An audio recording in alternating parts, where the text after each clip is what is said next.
Hi everyone. Today we're going to be going over how to manage your account through the library catalog online. To get to the library catalog, you can go to our homepage, marcolibrary.org, and click on the large blue button that says Search Our Catalog, View Your Account, and Sign Up for our newsletter.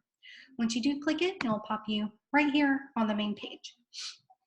To log in and manage your account, you go up to the top right, and you're going to enter your card number, the whole number, starting with the 200.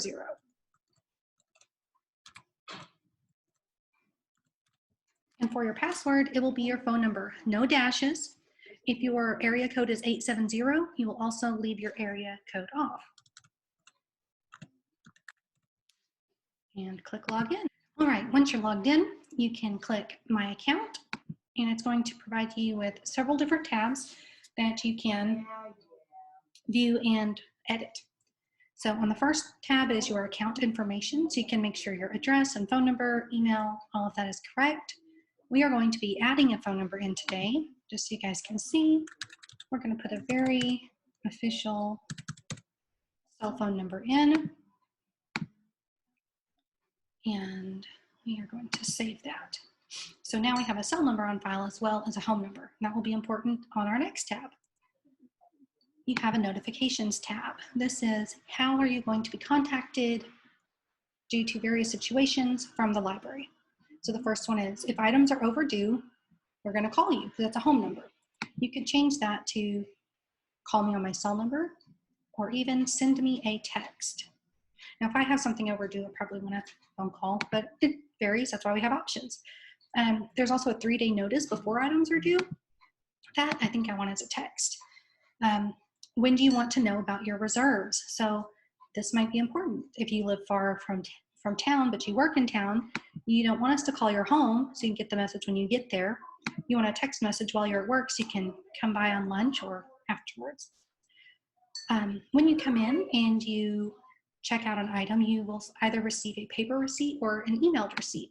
A lot of people do like the emailed receipts. That way they can view them at their leisure at home and not worry about losing them. We also have a monthly newsletter, which everyone should be signing up for. That way you will stay up to date on all of our activities and closing dates. The third tab through here is items out or renewals. Now on this one, it shows that we do have the Karate Kid Part 2 due today. It is eligible for renewal, so there's a button right here. So instead of worrying about getting a fine or anything like that, you can log right in, click renew. It's going to tell you your new due date. It lets you know that it was successful. The third tab on here is reserves and requests. So you can take a look over here. It lets you know you have 2 items on reserve, Karate Kid 3, Night at the Museum. They are not ready to be picked up yet, but when they are ready, we're going to text. You can also see how far down the list you are. So Night at the Museum, you're number 1. So as soon as that comes in, we're going to give you a text. Karate Kid Part 3, somebody else is waiting on it and they'll get it first. If you decided, oh, I borrowed that from my friend, you can just come over here and click cancel and we'll take that reserve off so we don't still hold it for you. We have some really neat things down at the bottom to look at too. It says, have some favorite authors, arrange to receive new items by selected authors automatically. This is, say you just absolutely love everything that David Baldacci puts out. You want to read it, you want to be on the list first thing.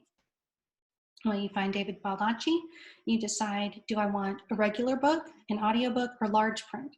And say our eyes get tired pretty easy. We're going to click large print. So see how it gets bold there? That means it is selected.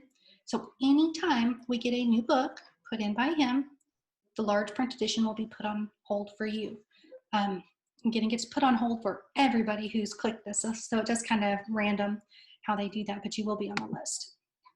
The next thing is going out of town. You can defer your reserves until you get back. So you have several things on reserve. You're not going to be able to get here. You can just go in here and you say, okay, I'm going to be leaving on that Friday and I'm not going to be back until the following Saturday. We click confirm, and anything that comes in between there and there, we can go on to the next person and not hold them on the shelf for no reason. The fourth tab up here is Bookmarks. Well, that's a fib. That's the fifth tab.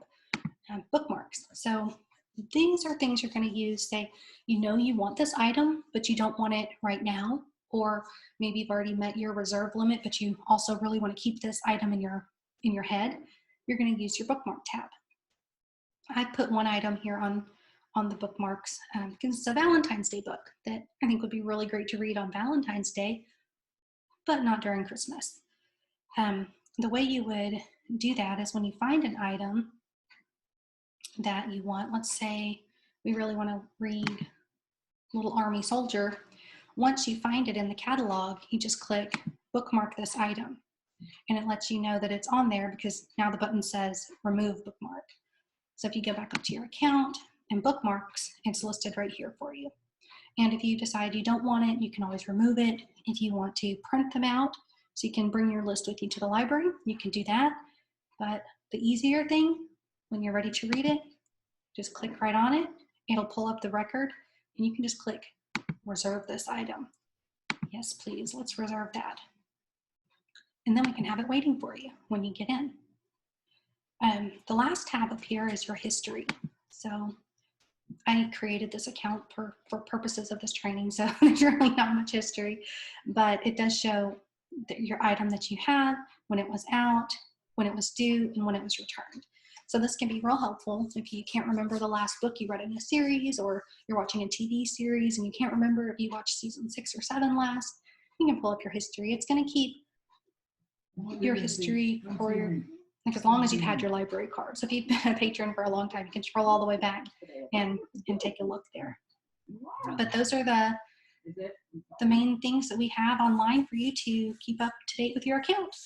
Next time we'll go over how to use our databases. It's going to be quite exciting. Thank you.